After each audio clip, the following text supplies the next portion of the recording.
people of the planet, especially all of my addicts in the world that are still suffering in silence due to their addiction. I am D Venom. Thank you guys for joining me in regard to Raising Vibrations podcast, also known as Addiction and Recovery, but I changed the name to Recovery with the Invisible.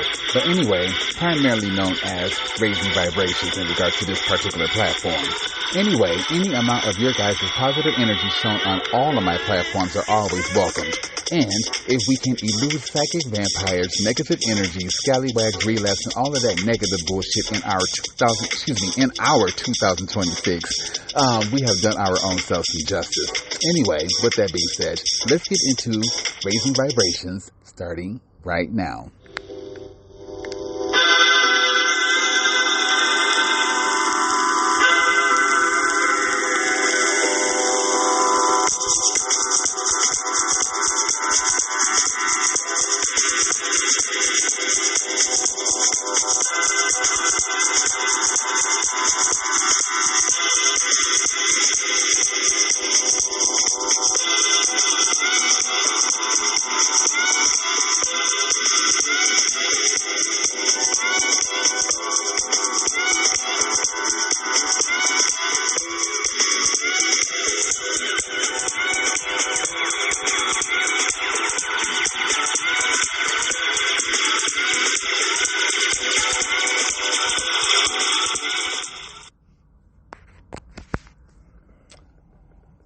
All right, you guys. Thank you all for joining me in regard to Raising Vibrations podcast.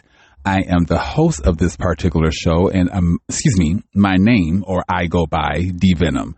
222 time of this recording. We're starting off with angelic numbers, positive sign, and that angelic number was 222, as I just said, if I didn't say it. But that's my grandmother's angelic number, and how I came up with those numbers is from her beginning, the beginning of her life and the ending of her life in regard to the years. And there were more twos in those numbers than anything. So that's how I indicated that pretty much in my own symbolic sense. That's my grandmother's angelic numbers.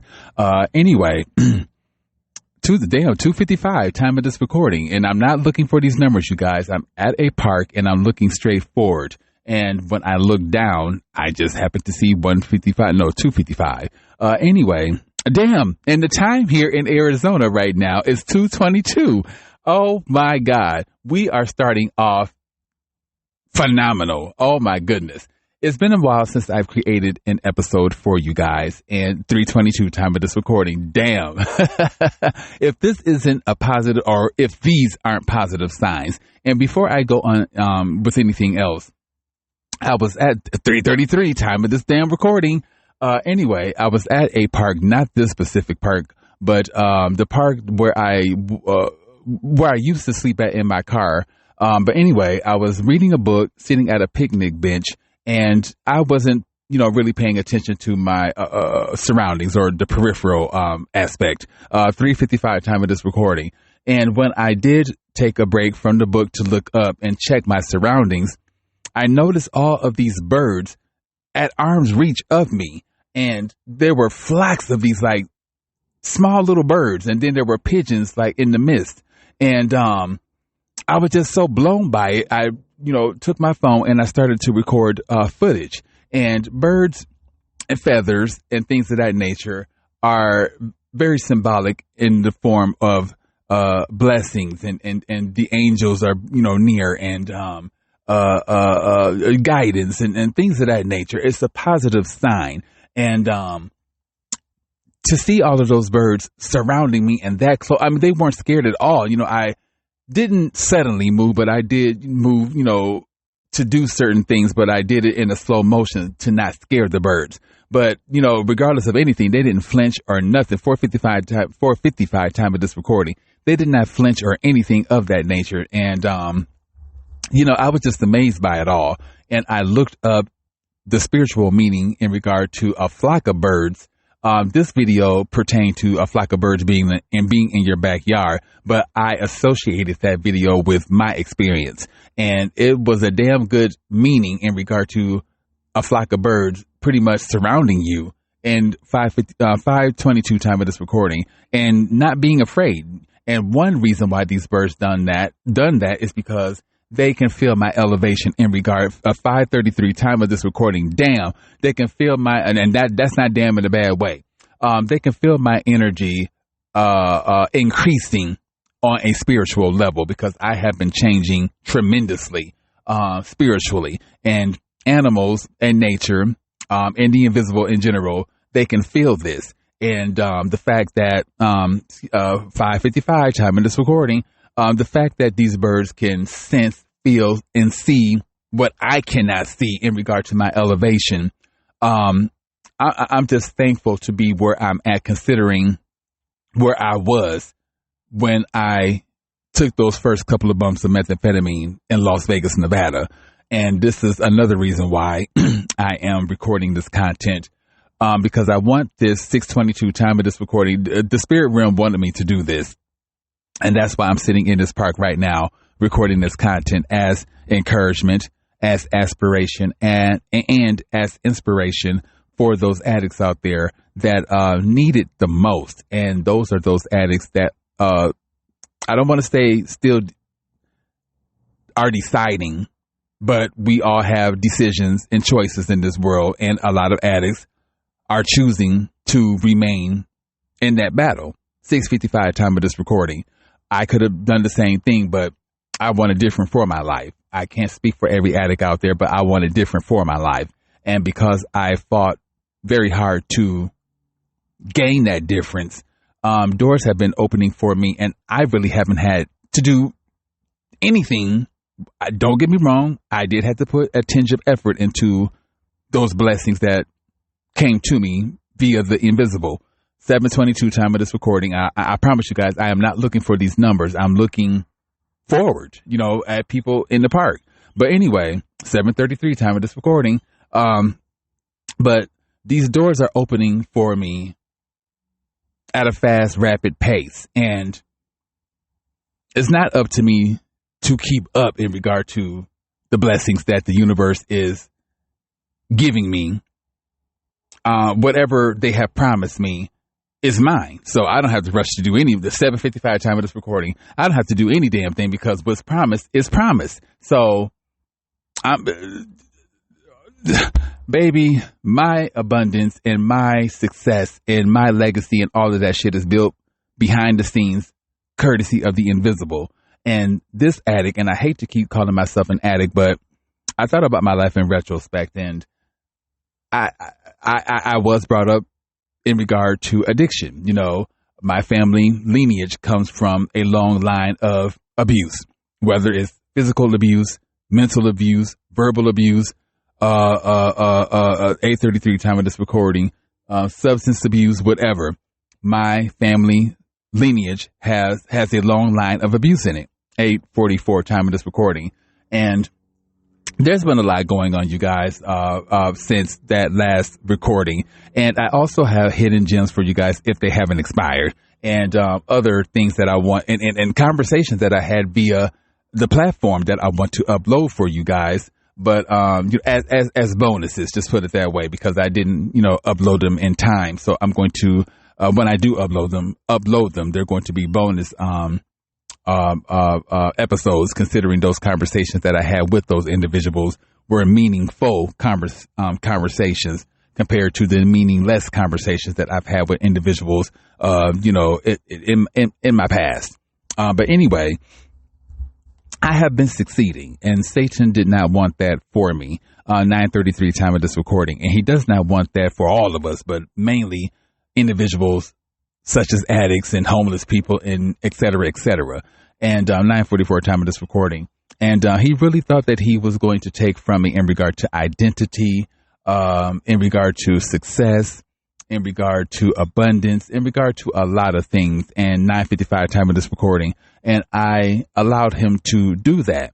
But now my addiction has thrown a curveball, and I am now succeeding. And my addiction is now to the point where it is truly refining the fuck out of me. Oh my God, I don't know where to begin in regard to the achievements that I have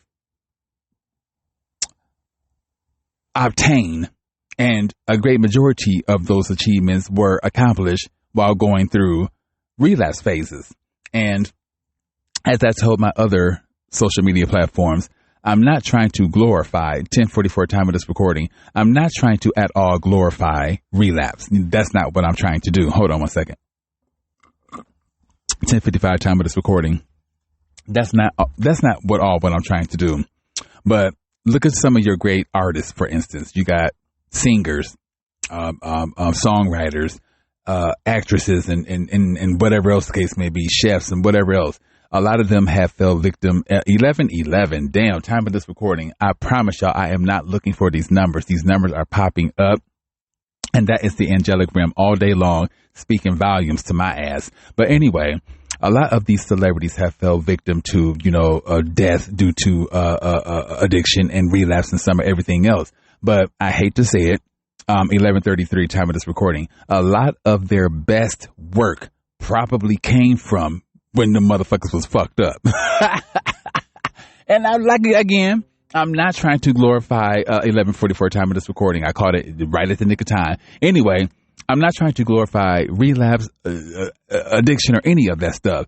11:55 time of this recording. But a lot of the great work from these artists that are still here and are gone came from when they were under the influence of something. I don't give a fuck if they was getting fucked and sucked. They were under the influence of sex, and they was and they succeeded. But 12 time of this recording. But I know me with my addiction, and I know 12:22 time of this recording. Give it to me, universe. Give it to me, invisible.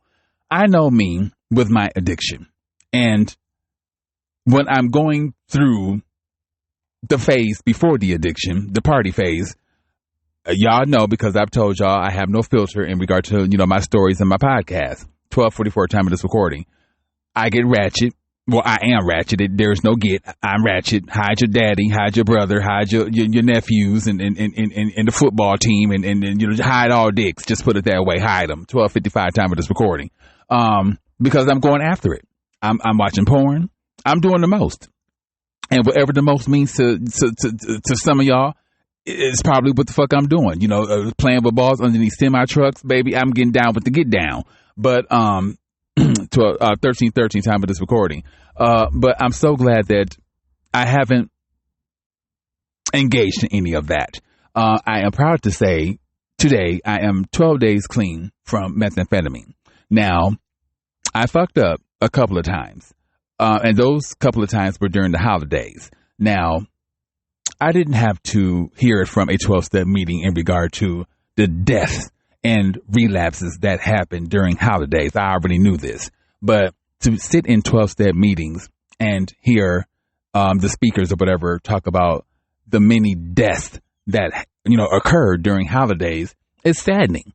And I've heard stories, while sitting in 12-step, because I didn't have to force myself to go to 12-step during the holidays. I wanted to go. And I'm glad that I did, because I hate to say it, you're not going to see this with black families. We like to sweep shit under the rug in regard to addiction.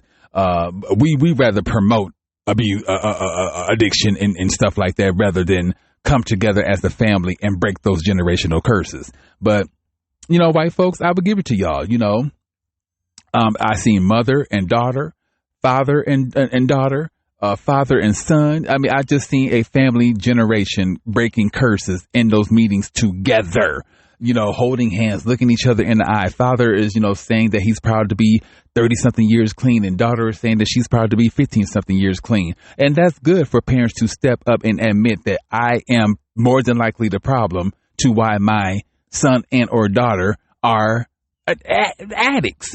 And to stand up to the responsibility of that and be in these meetings with your child that's going through addiction, that's a beautiful thing. So and it's another beautiful thing to see addicts that were in their addictions actually sitting in those meetings. They knew that they were fucked up, and we knew that they were fucked up, but they were still in those meetings seeking the help when they could have been a part of the world. Abusing them. Well, they were a part of the world, but they broke free from the world to be in those meetings, to, gain some assistance. But, I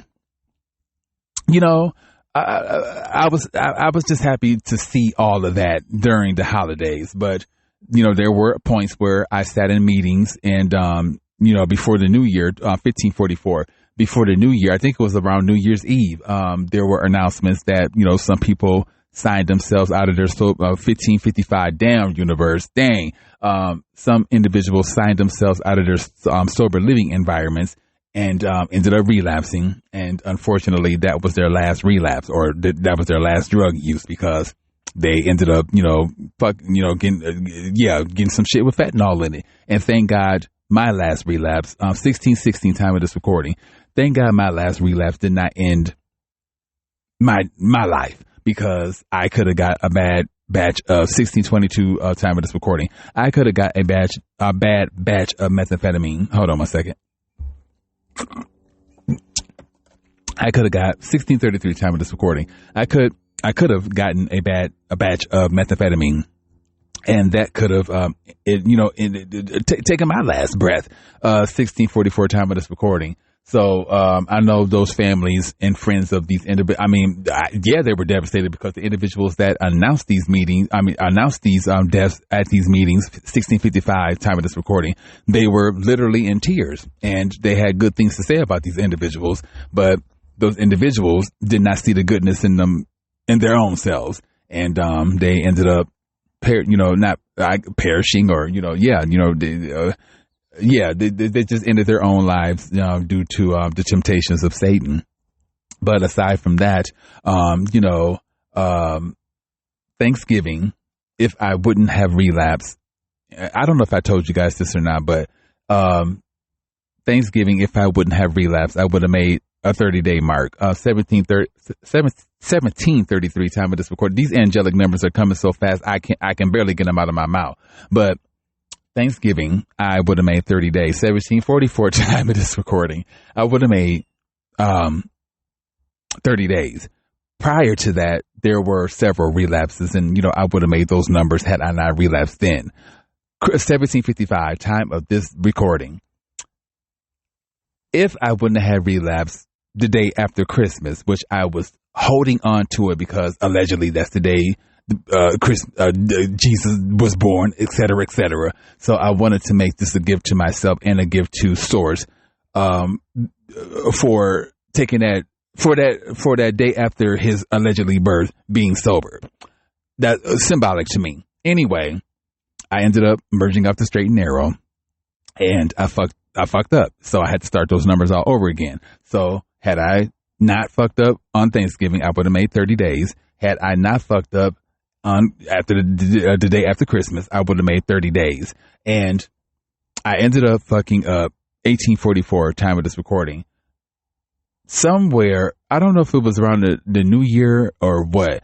There was some 1855 time of this recording. There was, several different relapses during the holidays. I mean, some of them, I remember one of them, the scallywag walking. I knew that they fucked around or are part of the Matrix. And, I was in my car and I stopped them. They were on foot. And I asked them if they knew where to get, quote G, street term for methamphetamine. And they didn't have the actual stuff on them, but they did 1919 time of this recording. But they did have a pipe with some, shit in it. And I bought the pipe from them for $5. At this point, I was, a couple of days clean or whatever, maybe close to a week clean. And I fucked it all up just for that pipe of methamphetamine, 1933. And, but I'm trying to think of my other occurrence. It doesn't matter what I did in order to indulge 1944 time of this recording. The fact is I indulged and I fucked up. But just because I made the choice to 1955 time of this recording, just because I made the choice to merge off the straight and narrow and do wrong by myself and the invisible, I still fought and I still obtained certain things that I know in a million years that I would not have obtained because I know my addiction.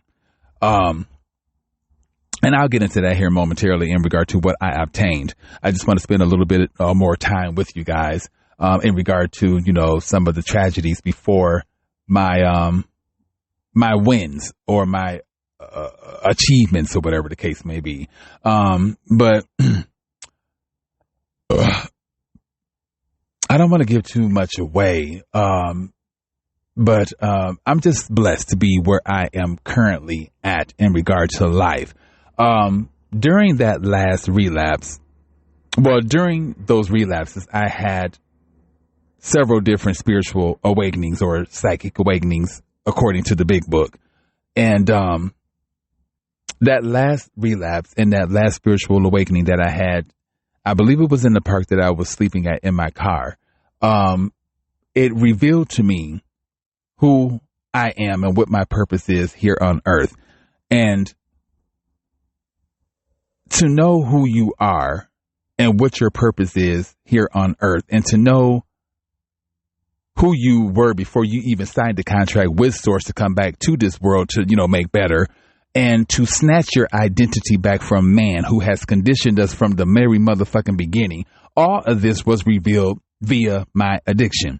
Man would not have revealed half of the shit that my addiction has revealed to me and or Source has revealed to me. But even though I hate that I have this addiction, I'm blessed to have gone through it and still am dealing with it, because it has opened doors to a lot of different things, including who the fuck I really am. Had I not gone through this addiction, I would not have known anything about those two words in regard to 2211 time of the recording. I would not have learned about those these two words called the 2222 time of this recording, social lies or social conditioning. And man has said a lot of things that we should live by that God did not say at all. And the fact that we were told how to dress, how to look. If we're lighter skinned, we're better because we're closer to the masses. But if we're darker skinned, we're beneath you and whatever else. If women don't have long hair, they're not a woman.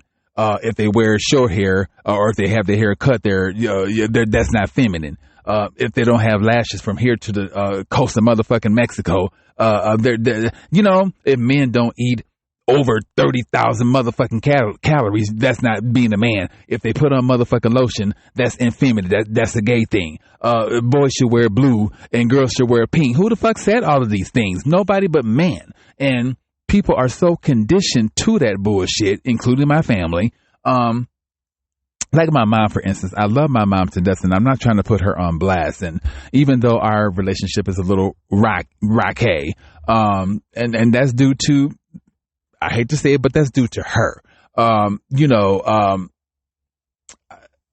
just, my addiction has opened my eyes even to my own family. But, this whole social conditioning in regard to living up to status and like working.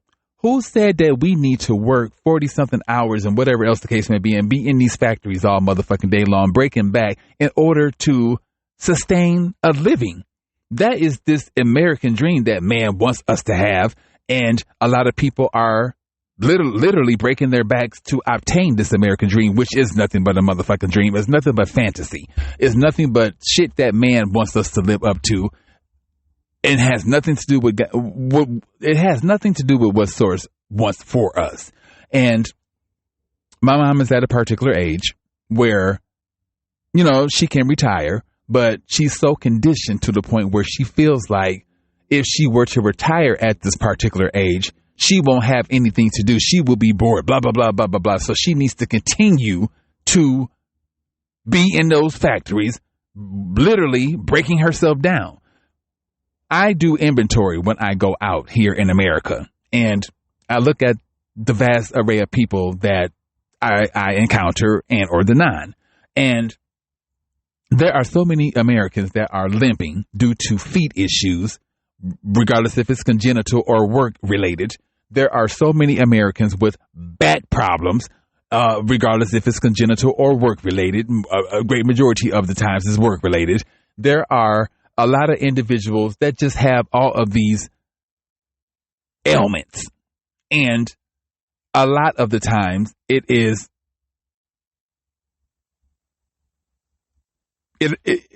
occurs due to work related issues. And when you are hurt at these jobs here in America, they don't want to come off any money, especially when it's their fault.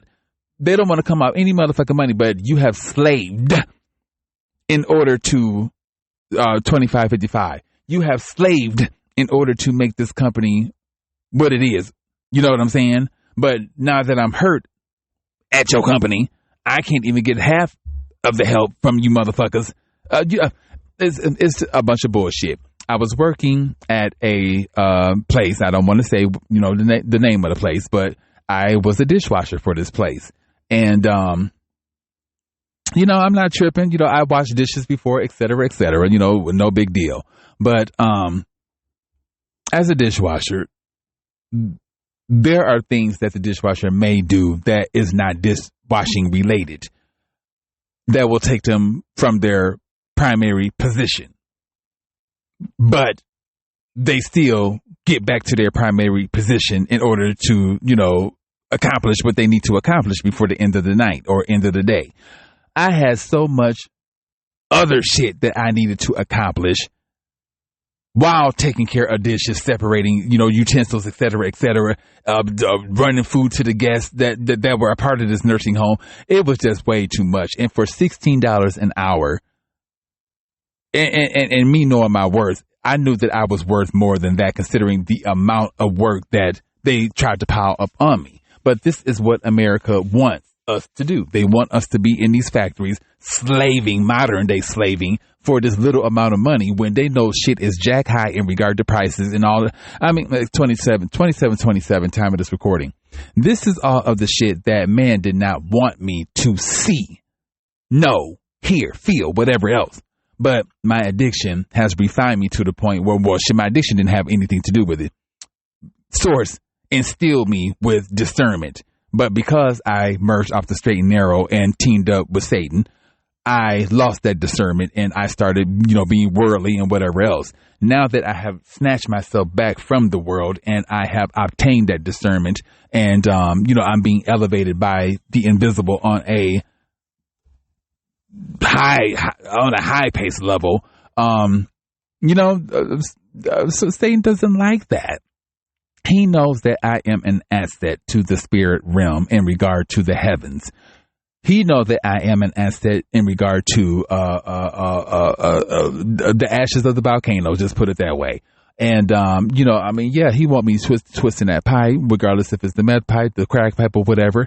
He want me spreading their legs to the men and sucking them dicks and playing with them balls and making them nut. He want me doing all of that, watching that porn.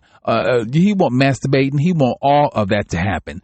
But the fact that even though I'm only 12 days, clean from all of that shit, he just knows that once I elevate to that particular point where he can no longer influence me, it's a done deal. It's a done deal. And, man. Back to the conditioning aspect of it all, not to tell too much in regard to my family situation and my mom and I, but, I am also here to break generational curses. Source knew that he could not depend on my mom and my siblings or anybody else in the family, but in regard to my immediate family, it's just my mom and my sibling and I or whatever. But he knew that he could not depend on them to get shit done on his behalf because they're too motherfucking worldly. This is, and now I understand the exact reason, 29:44 time of this recording, I now understand the exact reason why as a child, I would take my food and stuff during holiday seasons and I would separate myself from my family and I would either go to my room where there was silence and nobody else except myself, my energies, the invisible, and that damn good ass plate. a food, during Christmas or Thanksgiving or whatever, or I would retrieve into the basement. Wherever I retrieved, no one was there in regard to human energies. And I just did not understand this. And I'm pretty sure my family did not understand this either. But I don't want to say I truly understand it now, but along the way, I started to understand it when I realized the different ways Source has been working on me. And separation and silence is one of them. And if if he had to separate me from my own family in order for me to hear him in the invisible, then that's what the hell he did. And I now understand when I was playing with those toys on the floor, 30, 55 time of this recording, I now understand when I was playing with those toys on the floor and shit like that, where I set them to the side to speak to the invisible, I was literally talking to something. And my grandmother knew this. I remember her 3113 time of this recording. I remember me talking with the invisible and glancing over at my grandmother, and it's very vague, but I remember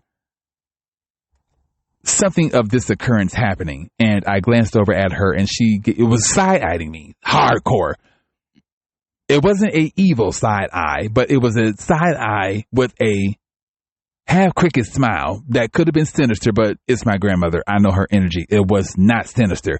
It was the look of, I knew that you would be the chosen one of this family. And I now know why my grandmother, 3155 time of this recording, I now know why she confided in me in regard to the mermaid story of her seeing a real life mermaid, because she already knew that I would be the chosen one to break generational curses, et cetera, et cetera. And I had a moment in the park. I was guided to a chosen one video courtesy of YouTube. And I would say every word that came from that narrator's mouth resonated with me and my situation in regard to what I'm dealing with spiritually with my family and some of everything else. But I knew that I would be breaking these generational curses. I knew that it would not be easy. I knew that family-wise, a lot of things that are heartbreaking would come to surface and whatever else. And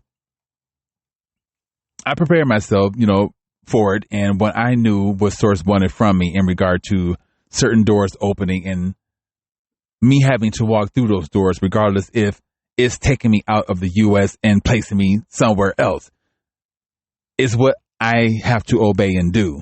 And I was in tears because, I love my mom. I love my family. But at the same time, my family has dimmed my light.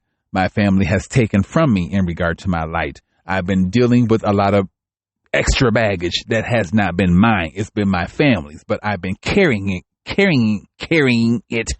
It's 3333. 3333, nothing but the ascended masters sitting right next to me all day long, listening to me address the world in regard to, anyway. But it was heartbreaking, to know that I will have to sacrifice my family, and not in blood, but I will have to sacrifice in relationships. Not to give too much away, but you should be happy to have the energies of your family, especially the people that created you. Well, they didn't create me, but, gave birth to me or whatever the case may be. I should be happy to have those energies in my life, but I'm more happy to have those energies out of my life. And I see how I'm thriving now that I don't have those energies in my life, and not just my family, but, past friends and whatever else. I don't give a fuck if it's a motherfucking pet. They're not in my life for a reason. And it's saddening to know that my life it flows better and in alignment when my mom's not in it. And I noticed that our relationship was crumbling because when we're on the phone with each other, we have nothing to talk about. I have a better conversation with people in 12-step than what I have with my own motherfucking mom.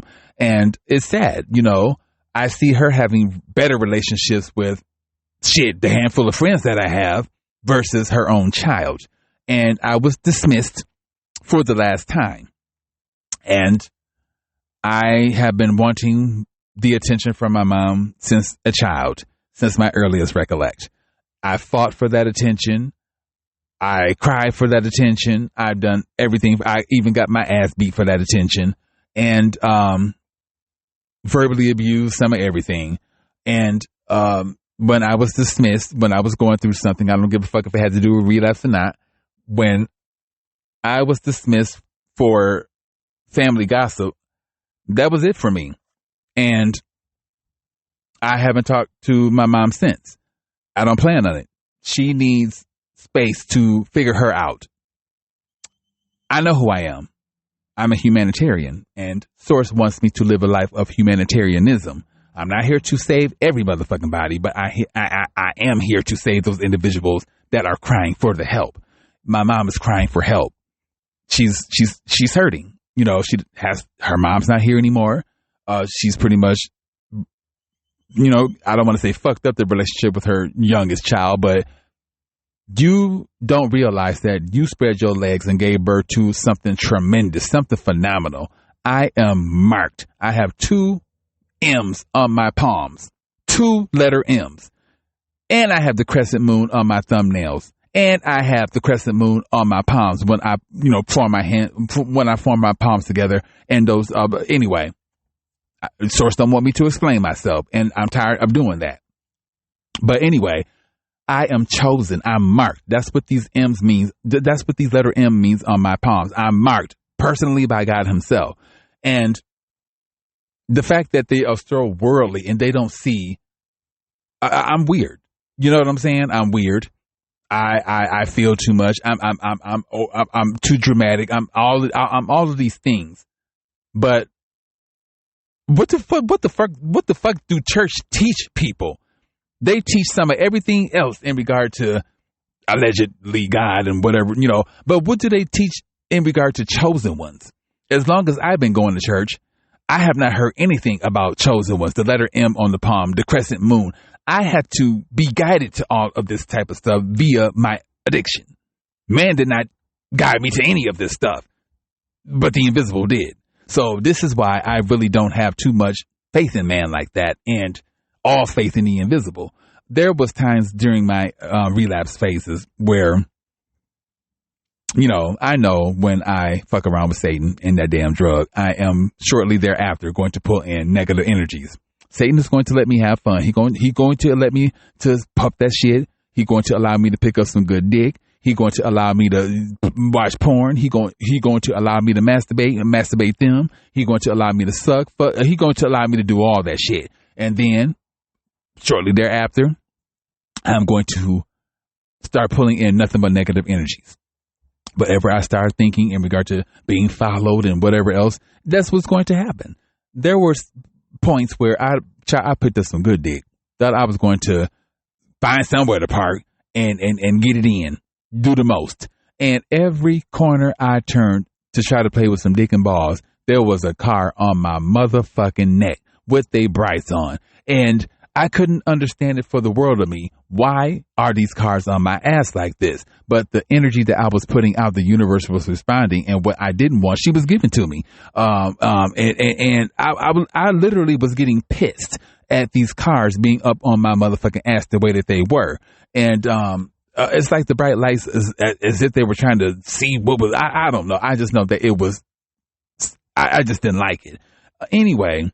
This particular day that I was relapsing, I was driving, here in the valley, and, I didn't have no scallywags in the car or whatever, but I was influenced by the motherfucking MMA interviews, and I am going to create content and upload it on my Facebook platform and all of my other platforms, YouTube, all of it, and most of these videos are courtesy of YouTube. But anyway, I see the perversion in those interviews. I done told y'all before, when you see their legs twitching and all of that bullshit, it's doing that for a reason, because something is stimulating their penis. when you slow those videos down and you zoom in on the bulge area, you can literally see, and especially with the creases of the pants, you can literally see the creases of the pants moving. You can see the dick being pulled. You can see you can see them humping in and out or whatever they hump. You can see all of this. And it's so, when I noticed this, and I noticed this going through Relapse, and when I zoomed in to get a closer look at the bulge, because I was, I was talking about this with my roommate and their chosen one, but their female chosen one. Perversion knows perversion. And the fact that I was guided to all of that and seeing it for what it is, it sickened me. And I literally cried because I'm just like, this is where the world is going to. And then I thought about interviews like Johnny Carson and stuff like that. I remember watching interviews with Johnny Carson, and he could not sit in that damn chair to save his motherfucking life. He was always squirming. And I think about people with ADHD, and I'm like, damn, is he ADHD? I didn't know what ADHD was at that particular time. No, I didn't know what ADHD is at that particular time. But he could not sit still in that chair for nothing. And even though I was not into facial expressions at that time, I would notice his face and how he would make them weird ass faces. Now that the light has been shined in regard to the perversion centered around these MMA interviews, because ain't nobody bulged that motherfucking big. It's that big for a reason, because something is stimulating that dick. But anyway, I just see it. I see it. I sense it. And every time I come across those videos, it triggers me. And it stimulates me even more if I'm under the influence of methamphetamine watching that bullshit. And I'm telling you, I can watch. Anyway, I see why Source separates his chosen from the world, because we see too much. And the fact that I see all of this stuff when individuals that are still conditioned don't, it literally sickens me, and I want nothing to do with it. Satan don't think that I'm going to expose these motherfucking videos and whatever else. He thinks he's getting away with some shit. But it's not meant for me to expose it right now. It's meant for me to continue on with my path and et cetera, et cetera. When it's time for me to drop the bomb, trust me, I am. And I'm going to open up a lot of you motherfuckers' eyes out there whose eyes are open to the perversion that is literally thrown in y'all face. I'm going to say because there's a lot of shit that I don't see with my spiritual eyes. But I'm sickened by, I see why he doesn't want us to watch TV. There's a lot of reasons. There's a lot of things that are coming together for me in regard to why Source wants us to do certain things and why he doesn't. And the wisdom that he has instilled in a lot of us chosen ones, it all comes together like the puzzle to like the pieces to a motherfucking puzzle. It just all comes together. In regard to my life, I don't want to say I don't give a fuck about y'all lives, but it all comes together in regard to my life and what I'm supposed to be doing. And the fact that so many people, 4333 time of this recording, send the masters those threes. Anyway, the fact that so many people navigate this world not knowing a damn thing about who the fuck they are. And I, at the age of 49, have discovered that I am a humanitarian. I am to live a life of humanitarianism, serve humanity, not all humanity, but the ones that need serving, and not in a sexual way. And the fact that I somewhat snatch my back from socialized conditioning, and the fact that there's a lot of things that are going to be happening in the future, big things. And all of this has been courtesy of the invisible. Man did not want me to have half of the shit that the invisible has given me, because man wants me to suffer. 44:22 time of this recording. Man wants me to suffer. Man wants me to slave. Man wants me to be conditioned. 44:33 time of this recording. Man wants me to not question. Man wants me to bow down to the masses. Man wants me to kiss ass. Man wants me to be addicted. Man wants me to do all of these things that Source 44:44 time of this recording. Man wants me to do all of these things that Source did not, that has nothing to do with. 44:55 time of this recording. Man wants me, if I was in the wilderness some motherfucking where, yeah, there are drugs in regard to natural drugs like psychedelics and shit like that, mushrooms or whatever. They exist, but that's natural. Man wants to give me chemicals and shit like that will, methamphetamine that's the chemicals. That's what man wants to give me. So the universe doesn't want me to have those things. So if I was left up to man, shit, I would be dead tomorrow. But anyway, 45:33 time of this recording.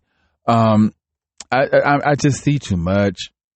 And it's scary, but it is a blessing in regard to my psychic abilities, the abilities that I try to deny.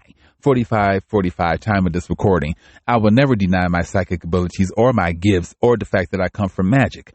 I recall speaking with Miss Mo, and 45:55 time of this recording. I recall speaking with Miss Mo via the phone, and we were in a conversation in regard to her upbringing. And if you guys don't know who she is, she's a part of, she is the host of Real Talk Recovery here on Podbean. But anyway, when she told me that she comes from magic, and when she told me about some of the rituals and stuff like that her family used to have, during her upbringing, it blew me to tears, and I was blown to tears for the simple fact, someone out there that have similarities to me in regard to, this universe being magical and whatever else the case may be. The fact that they just weren't afraid to admit that they are magic and they come from magic and they believe, basically. Yes, that is a thing to be overjoyed about, because there are so many individuals in this world that believe, but they are too afraid to stand in their power and say that they believe. And the fact that Ms. Mo was not afraid at all to say that she believes and told me some of the things that, that her family and she does. Yes, because I guess there's no guess. I was just blown to tears for the simple fact I knew that there are other individuals out there similar to me. But anyway, it's getting hot out here. But anyway, like I said, there has been a lot of things that has occurred since, my last recording. But back to when I was, relapsing or whatever. I remember I was in Phoenix, and I had relapsed, and I didn't have, dick or anything in the car, but I was driving looking for some, and there were cars on my neck, cars, trucks, whatever, on my damn neck. Bright lights, whatever. And they were literally riding my ass. Even on the freeway, there were cars all up. The cars would literally be down the motherfucking road, and they would speed up to get to me. Am I being tracked? What's going on? There was occasions where, and this is one reason why I really don't frequent the park where I used to sleep at. Shit was funny, and don't get me wrong, I may have, been somewhat under the influence at that time, but people will show you their true colors and who they are when you're going through times of adversity and when you are under the influence of something. And people showed me who they were, that frequent that park. And there was an episode after I left the park and I was driving along and there was the drone. And I tested this drone to see if it was following me, because everywhere that I went, this drone was on my neck. So I turned a corner and I stopped my vehicle. The drone stops. I get back in my vehicle. I drive a couple of, inches or whatever. The drone, does the same thing. And, it doesn't take a coincidence to realize that, something is not right, because every time I move and whatever, and every corner I turn, that drone is right there. I'm not associating what occurred with the individuals at the park, but, it just, anyway. But I just, hold on a second, you guys. I'm hot and I don't want to turn my car on in order to, cool down. But I'm just thankful that I am just being refined. And if I have to even if I have to sacrifice the relationship with a partner. I don't give a fuck about that. The only relationship that I want to sacrifice and be a part of is the invisible. Being a part of a relationship regarding man or whatever, that takes away from me. Even smoking marijuana and stuff like that, that's a distraction. There are so many distractions that Satan will put in front of you in order to take you away from your promises. And, I'm tired of being distracted and I'm tired of my promises being taken away from me because I'm allowing them to be taken. Now that, I'm sorry, you guys, I'm just sweating up a storm. But now that I have taken my life back and I'm not afraid to fight Satan back, in the beginning, I was afraid to fight him back because he's very powerful and he will do some damage. But fear is just a word, and now that I don't fear anymore, I come for that ass and not in a sexual way. I throw my blows, you know what I'm saying? Just like he throws his blows, and, I hit below the belt. I do all that damn shit, because he's done the same thing to me, and I reserve the right to, swing, get a couple of hits in considering what he has done to me. But, anyway, hold on one second. Oh, I'm sorry, man, flesh just getting out the car. Yeah, that's Satan. Satan tempted me with international dick. That's what that is. It look like it can be an Indian or Arabian dick. I'm sorry, you guys. I'm putting y'all on pause to look at men. I'm not finna do anything. I'm just looking. Damn, it's 4 of them motherfuckers. Damn. And if I was on methamphetamine, I'd line them all up, baby. I know they uncut. Let me stop. I'm supposed to be encouraging, and influencing and spreading words of inspiration. And this is not inspirational. Well, it may be inspirational to some of y'all, but, and they still standing right here. Anyway, back to y'all. But, look. I was just tired of playing the game with Satan, you know what I'm saying? And I still plan on taking my ass back to Las Vegas where everything began, and I still plan on marrying myself. And I don't give a fuck if no one understands it. It's symbolic to me to put those demons back in Pandora's box where I first opened that box, and that was in Las Vegas. And me marrying myself will send a symbolic message not only to my own damn self, but it will send a symbolic message in the spiritual realm, especially to them demons and Satan, that I love myself this motherfucking much to the point where I'm marrying my own damn self and instilling that love in my own self. And, just doing all of this stuff for my own self. The stuff that he did not want me to do for myself is what I am instilling back in myself when I place that ring on my own damn finger and vow to myself to love myself and never give in to him and his temptations ever again. Even if I don't go to Vegas and do this, I'm going to marry my own motherfucking self, because I reserve the right to, but anyway, before I get into, my achievements or whatever the case may be, I also want to, talk about 12 step. Now, I did make some content and I did go live in regard to, 12 step and how I see it in a different light. I'm not discouraging anyone from being a part of 12 step. Now, when I relapsed, yes, I threw my ass back in 12 step because I needed it at that particular time. And I still do, shortly after I get done with this and do a couple of things and read or whatever, I plan on going to, maybe a 12 step or 2. I'm not going to submerge myself in these meetings like a lot of these individuals do because I have a fucking life outside of 12 step meetings. But, at this point, because I still feel weak in the game, I need to go to these meetings to strengthen myself. But I just have my own reasonings for the things that I see, why I feel a particular way about these meetings.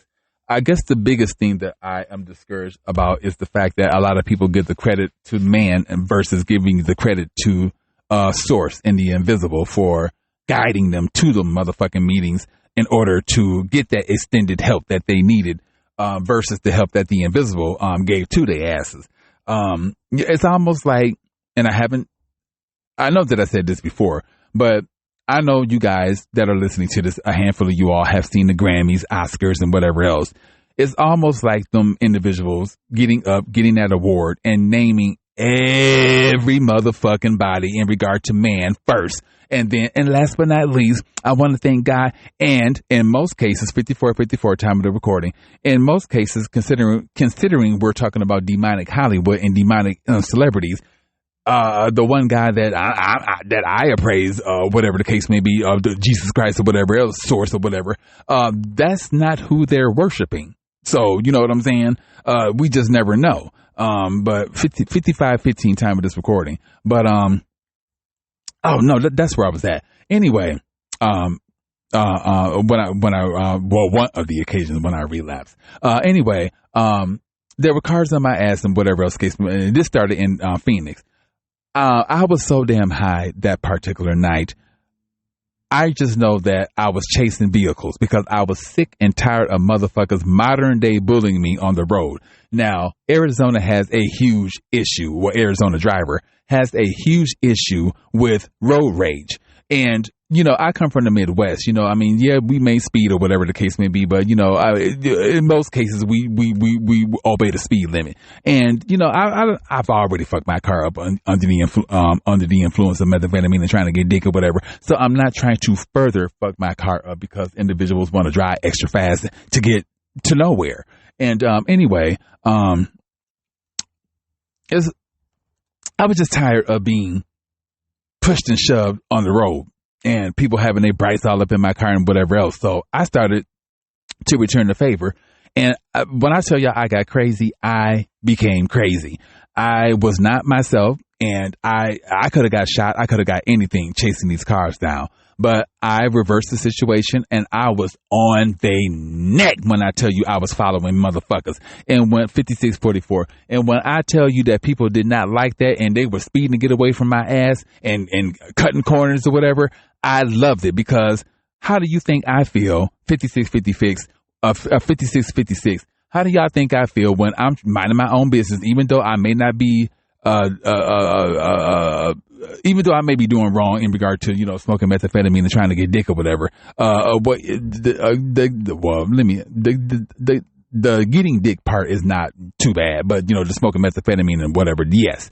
But, anyway, they didn't like that. They didn't like that at all. And I had my windows down. I was screaming from the top of my lungs. I'm sick of this motherfucking bullshit. Fuck that shit. You know, I have a sledgehammer in my car. I had that held up. And I told the universe to disperse my energy amongst these motherfuckers and let them know that I will get psycho and I will kill all of us motherfuckers on this road. And that's what the fuck I meant. And I honestly believe the universe put that energy out there because motherfuckers was getting away from my ass. I promise you. People that was clear down the street, when they came up close to me, They made sure they was a couple of lanes away from my motherfucking ass because the universe made sure she put it out there. Y'all mean I want to fuck with this high ass bitch right now. But I was tired while going through, while chasing these cars down and shit. And I was dozing off while, you know, doing this. Now, mind y'all, when I started chasing these motherfuckers down, I was in Phoenix, Arizona. I finally came to in on the borders of, I think, Surprise, Arizona, in Phoenix somewhere. I just know that on an intermittent basis, I was waking up, and there were times that I could have went off the road because Surprise, even though I never really been to Surprise like that, there's a lot of twists and curves and shit like that. And there were times where my car, was nearly on E, and the gas thing was blinking. And when that happens, I don't know how much gas I have in my car. So I could have ran out of gas in the middle of nowhere. I could have ran off the road. A lot of things could have occurred. Man was not there to wake my ass up to make sure that I, you know, steered left or right and not go off the edge of the road. Man was not there to do any of the. Man was there when I was on the wrong side of the road in Surprise somewhere. And this truck, I remember this truck, I was on the wrong side of the road and they blew at me. And they were like, you know, hey, you're on the wrong side of the road, blah, blah, blah. Thank God at a certain time at night in Surprise or Peoria. I think it was Surprise or Peoria, Arizona. If I said Nevada, I do apologize, but Arizona. Anyway, thank God at a certain time, it's dead as fuck around that camp. Nothing goes down. And, not even police strolling. So I was thankful that, there weren't any, police active or anything like that, because remember, y'all, I was already pulled over for, methamphetamine and shit like that. And, I had to spend a day at the Lower Buckeye jail, et cetera, et cetera. So if I get pulled over, under the influence again, I'm going down. And they don't play here in Arizona when you, violate, the traffic and, whatever, being under the influence. So, thank God, that source worked through man in order for them to catch up to me and honk the horn for me to roll my window down and tell my high ass that I was on the wrong side of the road and I need to get it together. And so that's when I fully, woke up and I'm just like, oh hell no. So I got back on the right side of the road before, any cops or anything. And thank God he didn't call the police on my ass. He gave me a break and, that was a buffer between, the universe put a buffer in between that. They stopped him from calling the police on my ass because they knew that if I would have gotten pulled over, my ass would be in prison right now. So they put a buffer in between that and they allowed the guy to wake my ass up and tell me I was on the wrong side of the road and, get it together. And, yeah. So that's when I went to a Circle K gas station. I didn't give a fuck what gas station it was, but it ended up being a Circle K. And I went to go get gas because, remember, my car was pretty much on E. And when I asked them, like, what the fuck was I at, they were like, pretty much on the border of, I think, Surprise or Peoria, Arizona. And I'm like, what the fuck, am I doing here? And, that's how under the influence I was. So, there was a lot of reason why it was just time to straighten it up and get it together. But, as I said, this recording is primarily in regard to encouragement and inspiration and optimism and influencing not only those addicts out there that are still suffering in silence, but, people that need encouragement and self-esteem, whatever else, hold on one second.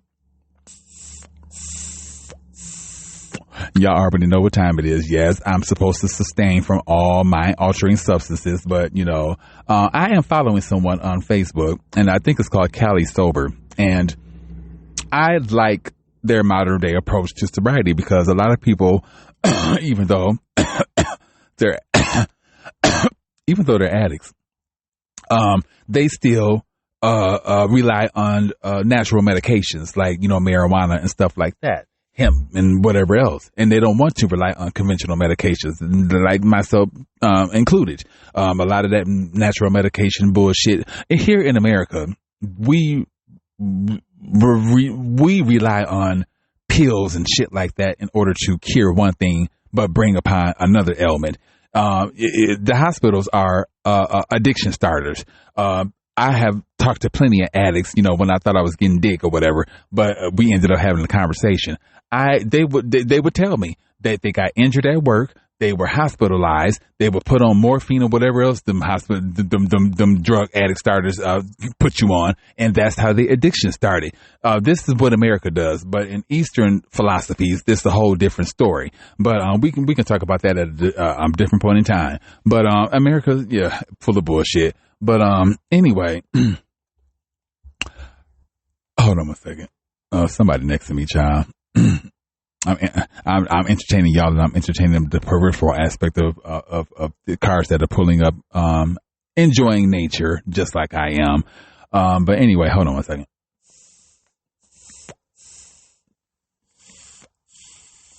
Look, CMA, NA, SA, what other, PA, Pills Anonymous. There are so many groups out there, but if y'all are listening to my platform and don't check my inventory, I've cussed out 2 bitches from these 12-step meetings for checking my inventory. One of the bitches gonna have the nerve to tell me, and I wasn't even under the influence or nothing. This bitch was high in the motherfucking meeting. She gonna tell me because I was speaking my truth in regards to these 12-step meetings because it's a lot of bullshit behind them. Motherfuckers could be telling their truth, a newcomer, in regards to them relapsing, and people be looking at each other and snickering and making faces or whatever, and just all type of shit that I notice in these meetings. But anyway, this bitch, I was saying something, and she spoke up and said, well, maybe you need to check out the new meetings, blah, blah, blah, blah, blah, blah, because they can fix me. That's all she had to say was fix me. And I'm looking at this bitch like, okay, you in this meeting fucked up. You drunk as motherfucking hell. I'm sober as hell. And I'm looking at you and you talking about I need fixing. And I went ballistic on that bitch. And then another bitch had the nerve to, speak up on her behalf. And all she had to do was just tell me I need to chill. And I cussed her ass out. And so, I didn't mean to come unglued in 12-step, but, you're not going to come for me and tell me my motherfucking inventory when both of y'all bitches, the second bitch that tried to read me, bitch, you just freshly relapsed. And this bitch sitting up in here drunk trying to tell me I need to be fixed. Child. So, yes, I came unglued and gave them the recipe. Okay. And let that be the reason. But, I see everything in regards to the spiritual eyes, and a lot of people don't see what I see. But anyway, okay, hold on one second, you guys. I'm getting another little puff real quick.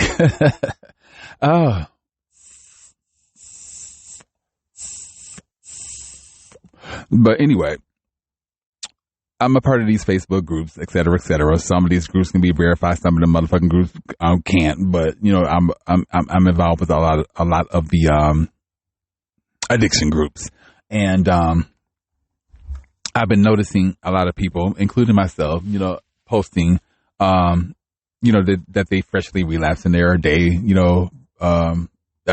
or whatever the case may be from a day in being clean or whatever, and I share some encouraging words with those individuals in regard to, my endeavors and stuff like that. And a lot of that was achieved while undergoing the influence of relapse. And once again, I'm not trying to influence relapse or anything like that, but it can happen. And just like I said earlier, some of the best celebrities and whatever else, not that I'm glorifying celebrities and their drug use or whatever, but a lot of them have made hit records and hit movies and whatever else, being under the influence. Shit. I did not know that Samuel L. Jackson was a crack addict, and I forgot what movie he was in, but he played a crackhead. He was only, I think, a day clean from being off of crack, and that was the perfect role for his ass, because he played that role. So look at Charlie Sheen. You know what I'm saying? All the motherfuckers, relapsing into some of every motherfucking thing else, but they have hit shows, hit songs, and hit whatever else the case may be. I'm not saying that I have. I'm just saying that when you're at your lowest, you can still persevere and it makes shit happen for yourself. When I became a peer support specialist, that was October 22nd of 2022. There were intermittent relapses, and I woke up every motherfucking morning. I think them classes, they were via Zoom. I woke up every motherfucking morning. If I made breakfast, coffee, I don't give a fuck. I woke up, even if I freshly relapsed, sucked dick on, I don't give a damn. I woke up, and I signed them to them Zoom appointments, and I made it happen for myself. And I ended up earning that peer support certificate, which I am finally getting the opportunity to utilize. And that all occurred under the influence of relapse. And these current endeavors that I have pretty much accomplished, let me see. Like I told you guys, I relapsed on Thanksgiving. I relapsed Thanksgiving of last year. I relapsed on Christmas of last year. And I started to get it together this year. But I think I relapsed on the 14th. That if I wouldn't have relapsed, I think I would have made the 30-day mark. But the 14th is when I pretty much started all over again in regards to the numbers, which makes today the 12th day of being clean. Anyway, while going through that first series of relapses or whatever, I ended up earning a certificate. Now, I told you guys, and y'all know I used to work for the school system, and, that particular, a gentleman that, also, is a part of that organization, Link me up with, hold on 1 second. I need to wet my palate. Anyway, the word is networking. They ended up networking me with some of their colleagues, which opened the doors to me being an independent contractor. Yes, I am an independent contractor. My angelic cards or angelic numbers have been telling me that I'm going to be placed in leadership role. I don't need to be working for anyone. I need to start my own business, et cetera, et cetera. And I believe my angelic numbers because they're guiding me somewhere. And, I looked into an LLC in regard to my business names. I'm on it, you guys. I'm not playing the game. But anyway, I'm sorry, you guys. I'm sweating and my throat is dry and everything else. And I'm sorry if I'm getting I'm off track. But anyway, I earned that CPI certificate, but that's not where I was at. I was somewhere else before the CPI certificate. Hopefully it'll come back to my. But the peer support certificate earned while going through phases of relapse, and shortly after that, I earned that CPI certificate, which opens the doors to me being a BHT, which is a behavior health technician, and that's where I was at, the company that I was working through the school system or whatever. Anyway, I spoke to the guy that I have been frequenting with in regard to the school system, and they pretty much linked me with some of their colleagues, and that opened the door to me being an independent contractor.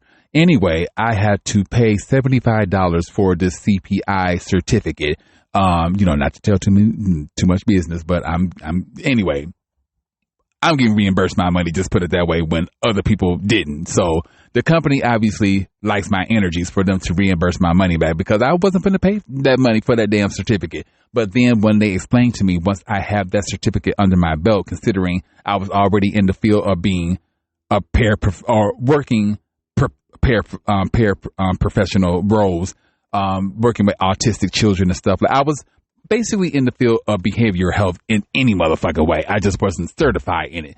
But child, I'm getting sweat all over my glasses and everything. Anyway, I just wasn't certified in that field. So they wanted me to take the CPI course, which is nonviolent certified prevention intervention. I think that's what it is. Anyway, once I obtain that certificate, which I will get once I pay for it, and that payment will come out of my first paycheck. Well, it will come out of my next paycheck, just put it that way. I will have the card stating that I am a, certified BHT, behavioral health technician. Anyway, now that I pretty much earned that certificate, I now get the opportunity to work in certain institutions like boys group homes, or group home. How can I say it?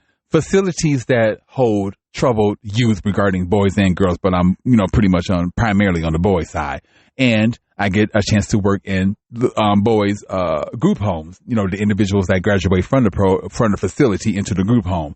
I get a chance to work with different behaviors that come from drug backgrounds and or mental health backgrounds and or military backgrounds. I just recently had the opportunity to work and serve not in a sexual way, but trust me, some of them veterans I would have got down with the get down, but I got a chance to serve veterans, homeless veterans and stuff. But I'm put in these humbling positions now that I've earned that particular certificate. And I won't lie, when I went into working on behalf of the troubled youth, I had wretched ass thoughts because I was relapsing, during that phase. I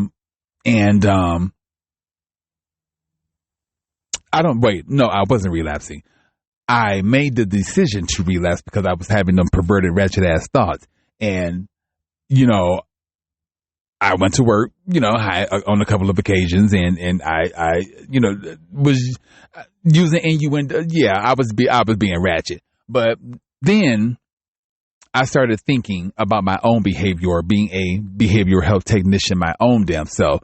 And I know why Source and Satan put me in this situation, but mostly Source. I know why I was put in this situation because I'm not there to be a part of the perversion. I'm there to see it, and I'm there to merge in a different lane and not be a part of it. Because trust me, I see it.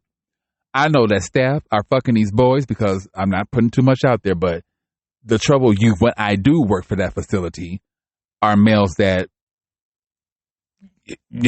have sexual backgrounds. Just put it that way. And they masturbating, they fucking, they sucking, they doing the most amongst each other and themselves. And I'm pretty sure staff is a part of it. But I see it for what it is, and But now that I'm getting to know some of these young men, and I can sense who they were before they were corrupted, regardless if their families corrupted them with porn and sex or whatever, or their friends in the streets corrupted their asses.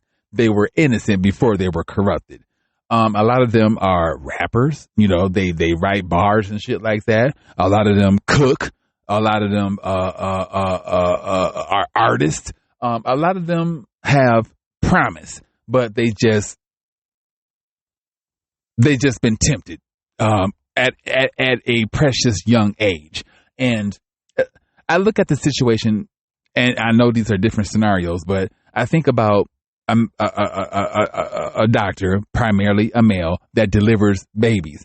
And he looking at all these different coochies all day, like different sizes, different depths, different, some have hair, some don't. He looking at coochies that's like me doing something with the penis, and I'm looking at all these different penises all day long, and I can just swap anyone in my mouth at any point in time, put anyone in my mouth at any point in time, diseased or not. But you have to separate yourself, being a professional, from being that pervert.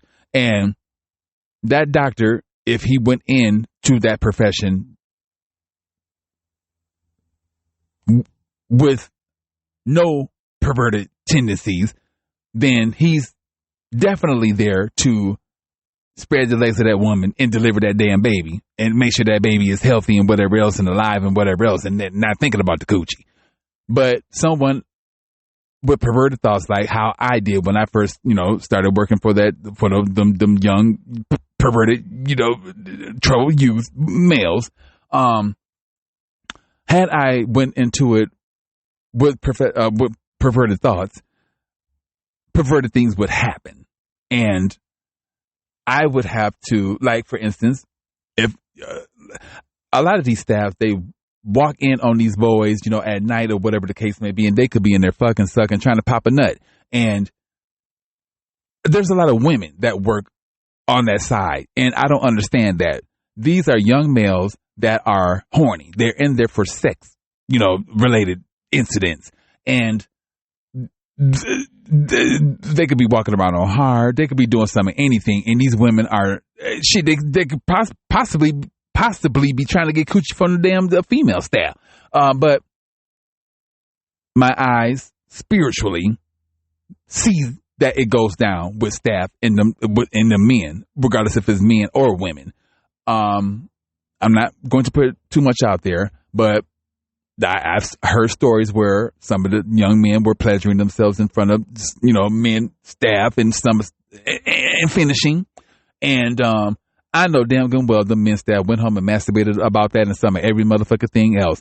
I wouldn't doubt, because it is like a prison setting just for, young adolescents. I wouldn't doubt if drugs were smuggled in there, because a lot of them are in there. And unfortunately, being the age that they are, they have been corrupted with fentanyl and methamphetamine and some of everything else. And I hate to say it, but I would not doubt if minor drugs are being brought in there for them young men. I was put in this position for a reason, and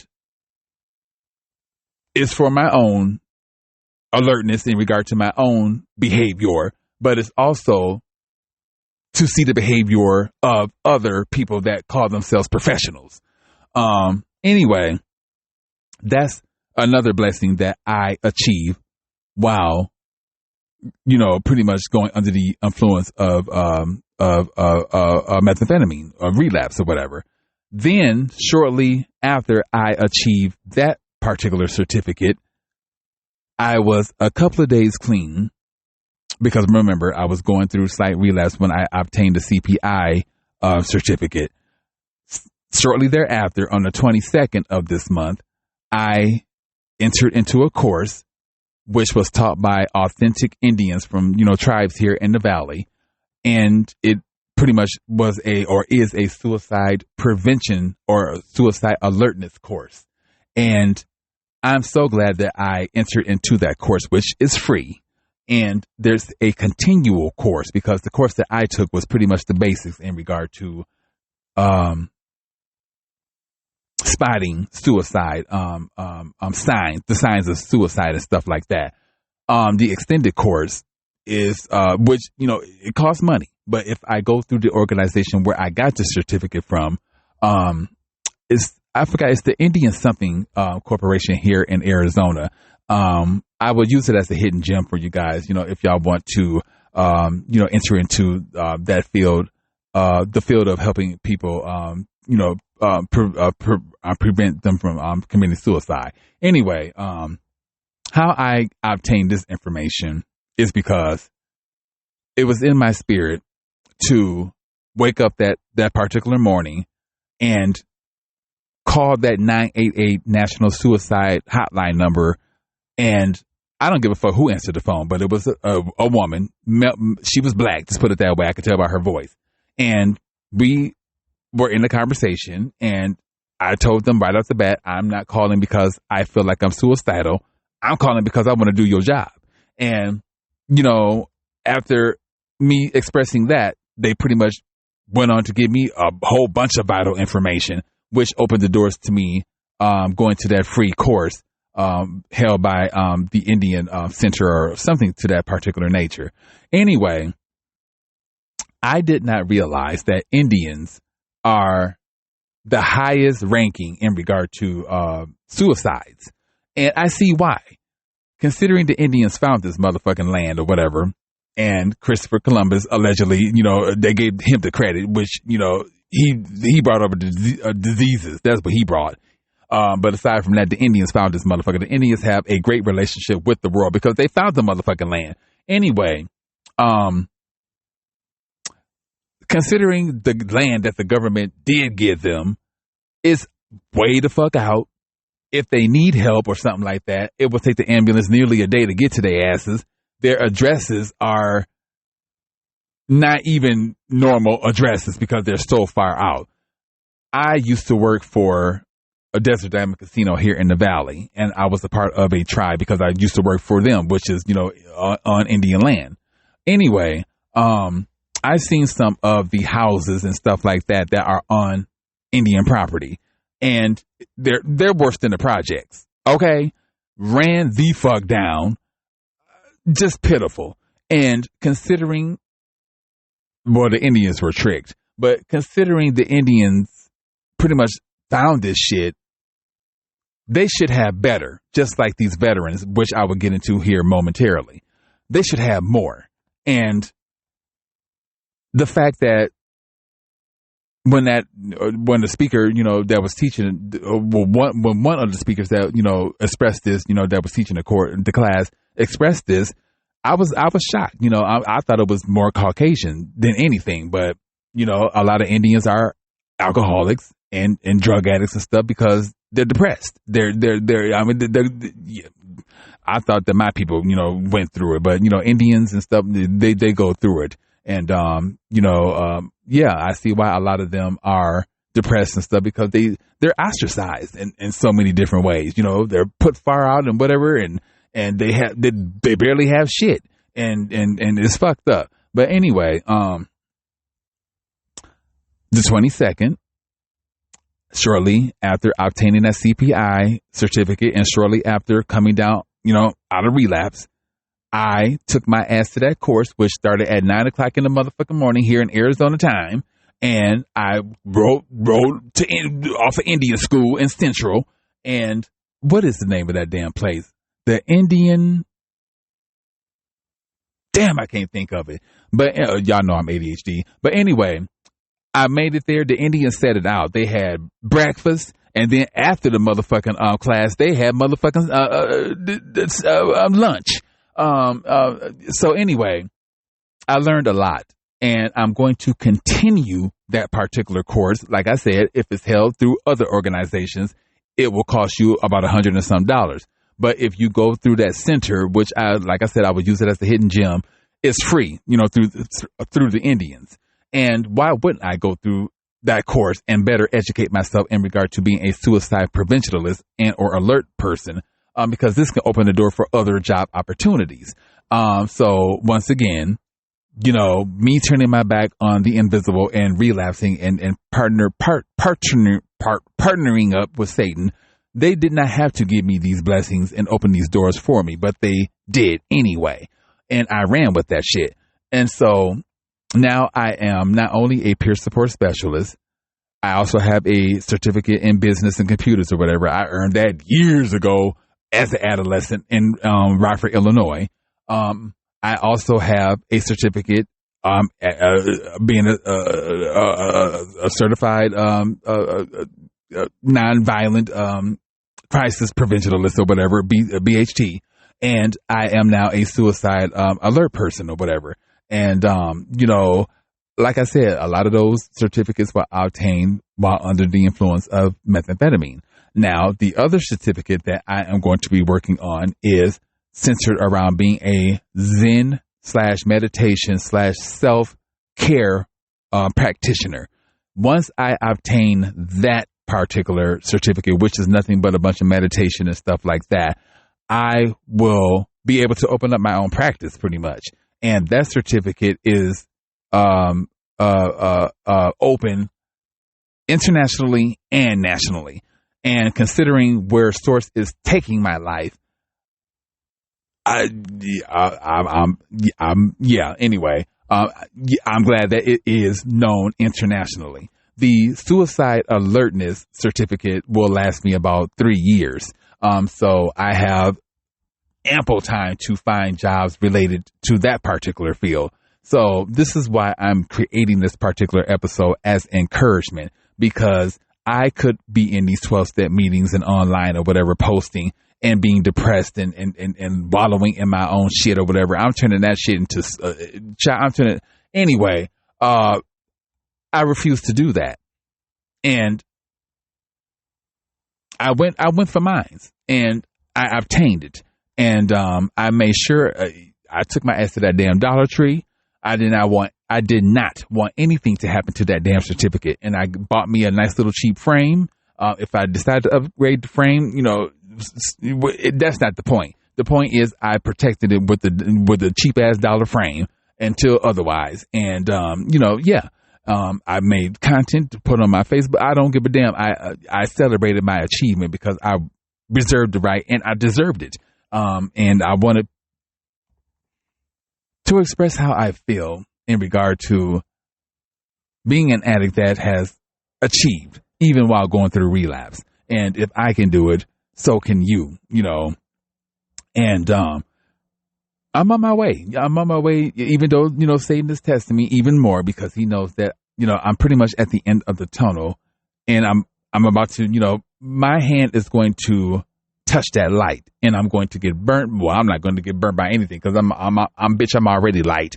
That my light is going to connect with that light at the end of the tunnel and we're going to do some fabulous things moving forward. Anyway, like I told you guys, I looked into an LLC for, my business name. They wanted $200 and something. And then, I said, no, ma'am, not right now. And then they offered me a $120 deal. And, I could afford it, but I have other priorities, but I did reach out to, Arizona t-shirt company. No, some Arizona swag t-shirt company. Anyway, I've been doing some business research, considering I'm going to enter into the t-shirt business. And I got some advice courtesy, I think, of YouTube or my own research. And, basically you want to call companies centered around your niche and ask questions. And hopefully those questions will get you an interview with that company or whatever, in regard to advice, et cetera, et cetera. I did just that. Well, actually, I did that before reading about it. I called Arizona Swag T-shirt company. I think that's what it's called. And a young woman answered the phone, and she and I had a conversation, and I was asking her questions. She was very thrilled in regard to the questions that I was asking, and basically was going to hook me up with the owner of the T-shirt company. Anyway, that didn't happen, because the owner's busy, et cetera, et cetera. And I ended up speaking with that young lady herself. And so she gave me a lot of advice, which I would keep to myself, but it was some genuine advice. And considering she did not have to share this with me, she could have kept it to herself, but she genuinely gave me that advice because she see that I'm true about being a part of that addiction and recovery niche and helping those addicts, et cetera, et cetera. So eventually down the line, y'all will see, some t-shirts, emerging. I had an artist, I'm going to say an ex-friend of mine, because I haven't talked to that friend, since our last conversation. And, I don't plan on it. But anyway, they were, a good artist, whatever, but this is what AI is for. AI can create a design for me in regard to what I'm looking for. And it will probably be better like that anyway. I don't have to come up with no money to pay somebody for a design. I could just use AI and run with it and let that be the reason and just give AI the motherfucking credit. But, I'm on my way. I'm on my way to some successes and abundance and a new, living environment, regardless if it's in the States or I'm living, and I'm living freely. And how liberating is that when you have snatched yourself back to a degree from socialized conditioning, when you are breaking generational curses, of abuse, neglect, addiction, et cetera, when you earned certificates while under the influence of relapse and, you're pushing through, of course, none of this could happen without the help of the invisible. But,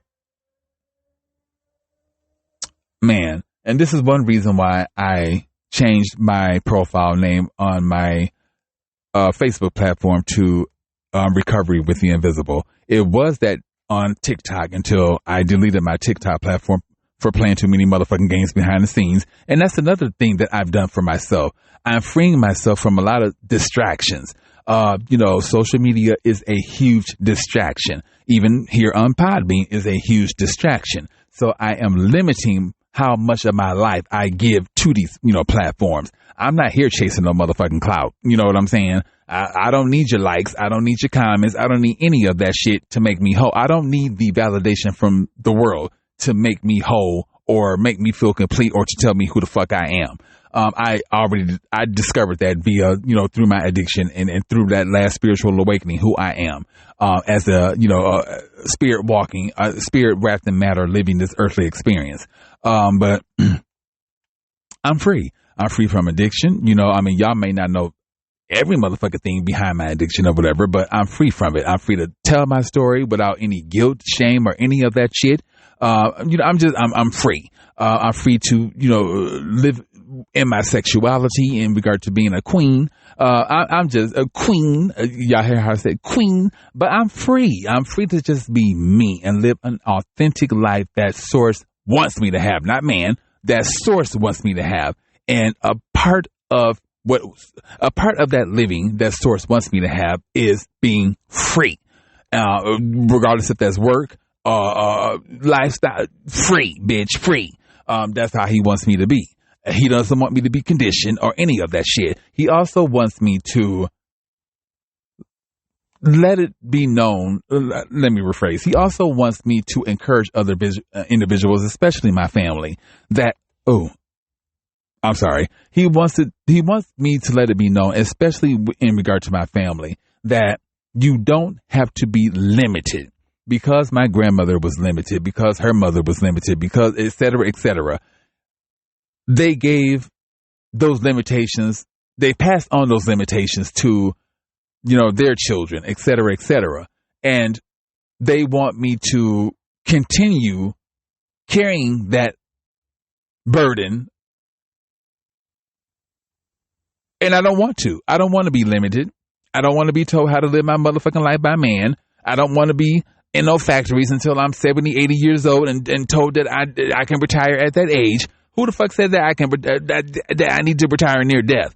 Half of the individuals that work so motherfucking hard or whatever and think that they are going to retire with abundance of money, or in a nutshell, they die. They die before that time. And what are they enjoying if they have died before retirement? There are people nowadays that are going against that grain and are retiring at 30 and at 40 years old. They're not waiting until no motherfucking 60 and 70 and 80 motherfucking years old to retire. I mean, shit, who the fuck? Condition. And this is, I go back to my mom, still being in that motherfucking factory, breaking her back or whatever the case may be, thinking that this is what she needs to do. Because this is a part of the American lie, not dream, the American lie. And I'm happy that I'm free from all of that. And I continue to break free from all of that. And when I have completely broken free from that and merged my shadow with my higher self and gain enlightenment and liberation and whatever else, that's the happiest I'm ever going to be in my whole entire motherfucking life. I promise you. And even if that means sacrificing family, in order to gain my happiness, that's what I'm going to do. And the most important relationship to me is that with the invisible, and that overrides any relationship. I don't give a fuck if it's with my family, a pet, whatever. It overrides everything. In order for me to have that relationship with the invisible and connect with my ancestors and my grandmother and those people that paved the way for me that have died way before my time and are giving me that wisdom and whatever else. This is why I create videos centered around thanking the invisible and whatever else, because you get these people that have achieved and earned this and earned that, and they don't think about sitting behind the camera and grabbing the microphone and creating content, thinking, the invisible. I mean, some people do, but, you rarely get people sitting behind the camera or wherever thanking the invisible for getting them to that struggling point, to the point of, freedom, abundance, happiness, or whatever else. So, I'm going to do that. I want the invisible to know that I credit them for my life moving for my life beginning until the end. And that's another thing. 49 years old. Half of my life have fucked around with methamphetamine. Now my teeth need to be fixed. Granted. That has to do with eating a lot of sugary foods, and sugar decays your teeth and whatever else. Methamphetamine probably does have something to do with that. But for the most part, I've taken care of myself hygienically, while dealing with, methamphetamine or whatever, or addiction. But, anyway, there are people my age that have fucked around with, the same drug I have fucked around with. Probably the equal amount of time that I fucked around with, it may be longer, that look fucked up. And I'm not trying to compare apples to oranges or say that I am a gem and I look good, or I'm not saying that at all. Look at the scallywag. Look at Satan. Scallywag all day long. I will put this on mute and get that dick. Look. Boy, y'all can't see him, but perfect scallywag. Anyway, let me get back to what I was saying. I forgot looking at scallywag. Damn. I'm sorry, y'all. I'm sorry. That's the see distraction. But yeah. Damn. I'm sorry, you guys.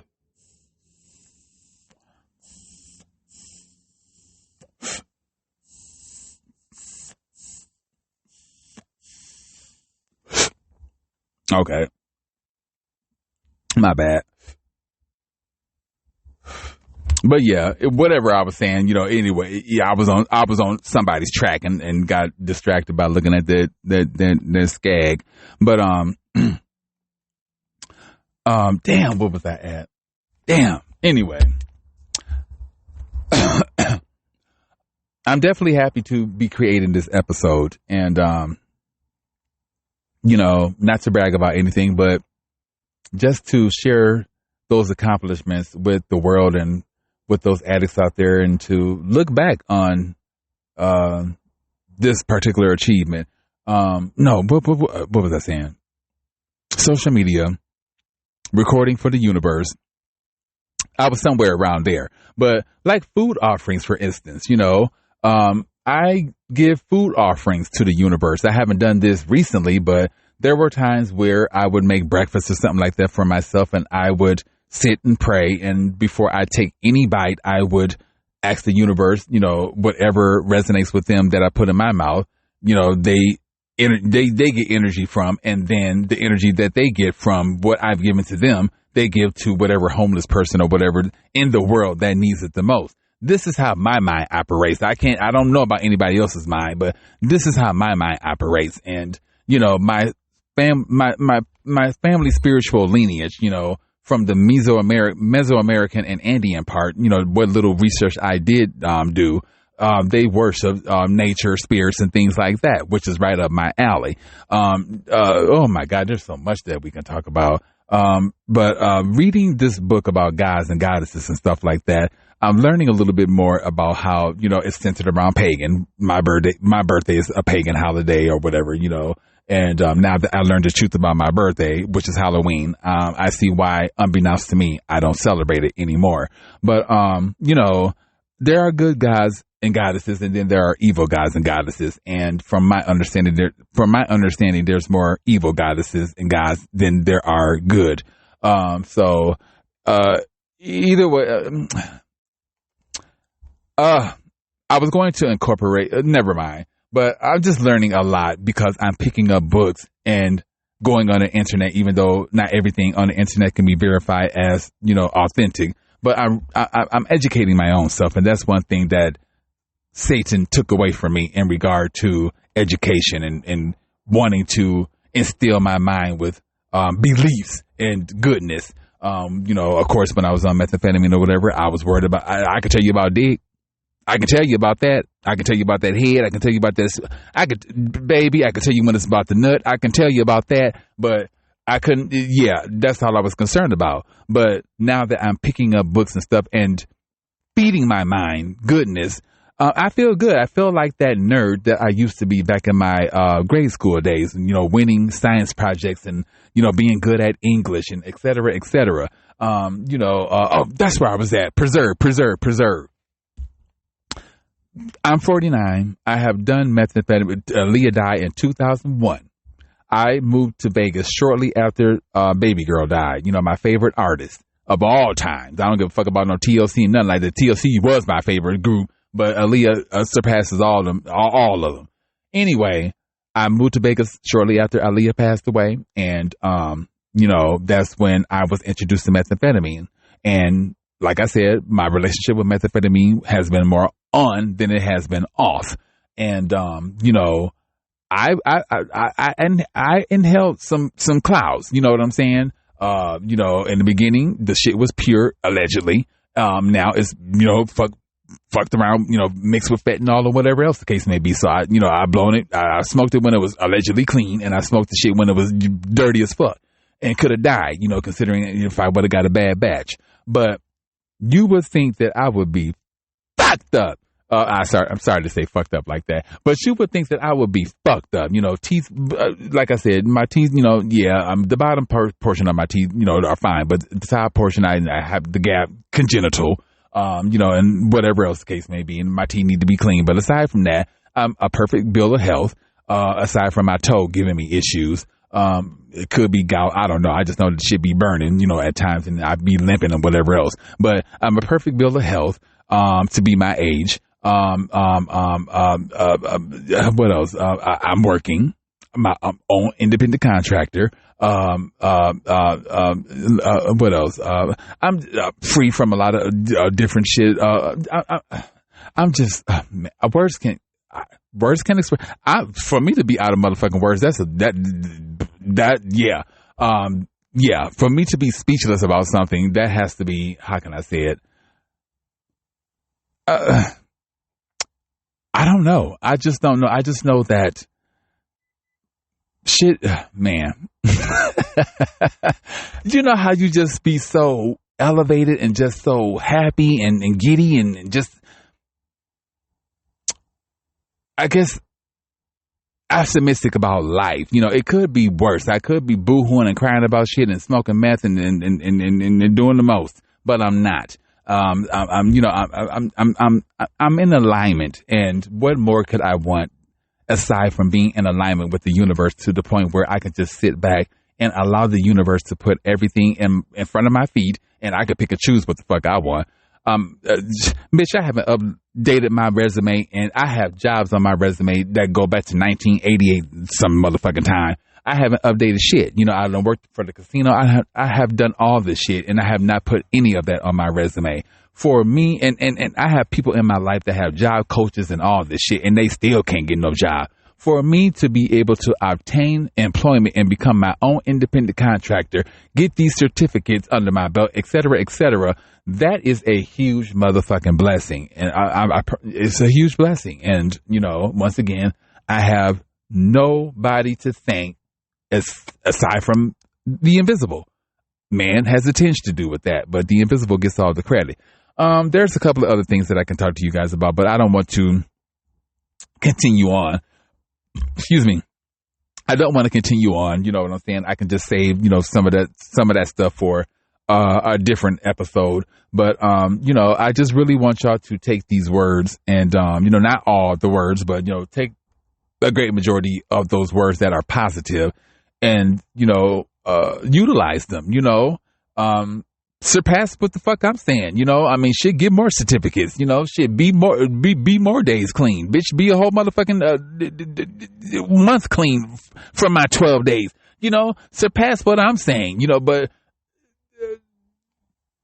just know that you can do it while you're still knocked down on the ground and being kicked and whatever else the case may be.